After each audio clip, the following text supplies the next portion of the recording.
Hello, everyone. Welcome to Celsius 233, your go-to place for fiction book summaries. Today we will get lost in the pages of The Moon is Down by John Steinbeck. The Moon is Down by John Steinbeck, published in 1942, is a poignant tale of resistance and occupation during World War II. Set in a small, unnamed town overtaken by foreign forces, the novel explores the psychological and moral struggles of both the invaders and the oppressed. Despite its seemingly simple premise, the book delves deeply into the human spirit's resilience and the cost of war. Plot summary. By mid-morning, the quiet town lay subdued under a gray sky, its cobblestone streets deserted but for the measured strides of foreign soldiers. The invaders, clad in steel-gray uniforms, had descended upon the unsuspecting town with precision, their preparations carefully concealed until the moment they struck. By the time the postman and the policeman, sent off to sea on a fishing expedition, could return to shore, the town had already fallen. The occupiers, a battalion of armed men, settled into the town square, their submachine guns gleaming ominously as their brass band played cheerful, sentimental tunes. The invaders, led by the weathered Colonel Lancer, moved with cold efficiency. They commandeered the modest 5-room residence of Mayor Orden, who, though gripped by a quiet dread, prepared to meet the colonel. Lancer, though pragmatic and experienced in war, hoped to maintain order with minimal resistance. His orders were clear. The coal from the nearby mines was to flow to the occupiers' homeland without delay. To this end, he sought the cooperation of the mayor, believing that the townspeople's loyalty to their elected leader would quell dissent. But the mayor, though outwardly polite, knew his people's spirit was not easily broken. He understood that his position was precarious, torn between the occupiers' demands and his allegiance to his townsfolk. His confidant, Dr. Winter, the town's historian, watched the unfolding events with quiet skepticism, recognizing that the seemingly tranquil surface of the town concealed a deep and growing resentment. Among the invaders, a sense of unease simmered beneath the surface. Lieutenant Tonder, a young romantic, spoke often of his longing for idealized love and poetry, while Lieutenant Prackle clung to shallow notions of heroism.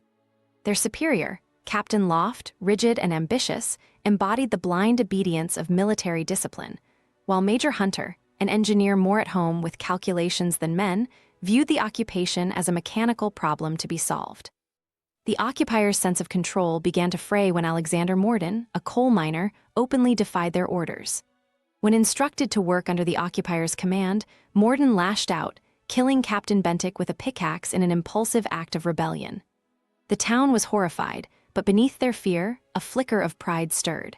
Alexander's act, rash as it was, symbolized a defiance the people had not dared to express. Colonel Lancer, understanding the delicate balance of fear and respect needed to maintain control, decreed that Morden must stand trial. Yet the trial was a sham, a grim performance to assert authority.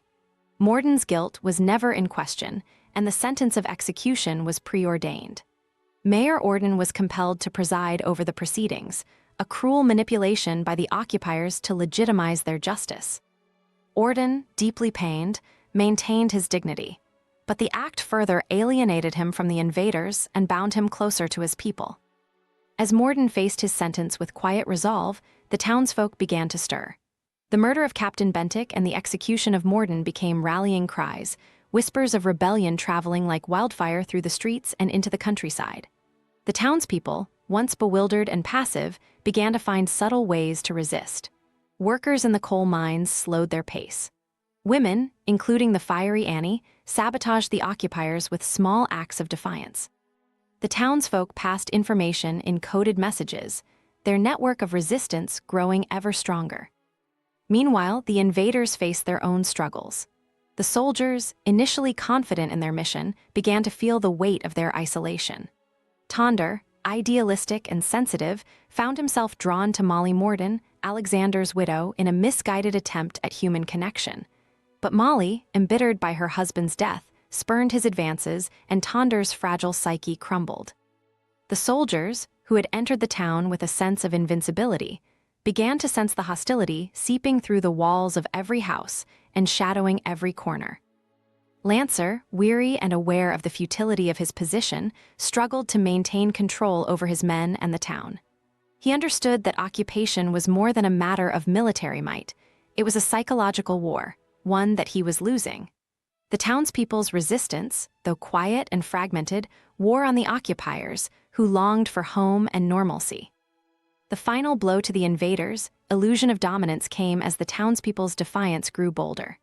Acts of sabotage disrupted the coal shipments, and the occupiers' attempts to root out resistance only deepened the townsfolk's resolve.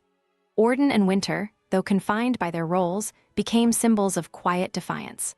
Orden's calm refusal to betray his people or submit to the invaders' demands became a rallying point, his presence a reminder of the strength of collective will.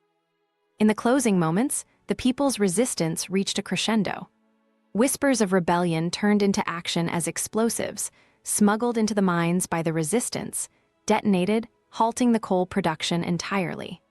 The occupiers, increasingly paranoid and demoralized, faced not only the physical challenges of occupation, but also the psychological toll of their moral decay. Mayor Orden, in his final act of defiance, reminded the occupiers that their power was fleeting, and that the spirit of free people could not be conquered. The invaders, trapped in their own cycle of fear and repression, began to crumble under the weight of their hollow victory.